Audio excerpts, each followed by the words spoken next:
والمآل كما بك استعاذ من سيطانه ونور القلوب كالأوتان وفيه بارك وفي الصحابة وآله ومعتد الصحابة وانصر علينا بركات البسملة ودعنا عن قسوة بعظمنا وانصر علينا بركات الفاتحة والحمد لله ألا نعذب الماتحة وتؤمنا بك مع المختار لنا بحرمة النبي المختار وصل سرمدا عليه بسلام كما إليه قلت أقدر الكلام وتكفنا بألف التعوذ ما يستعاذ منه يا معوذ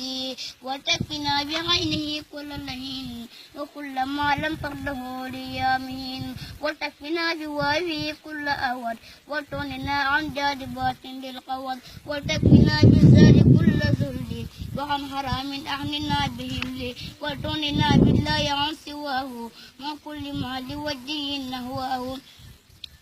وببقية الحروف هب لنا فلن به ينبتنا من قبلنا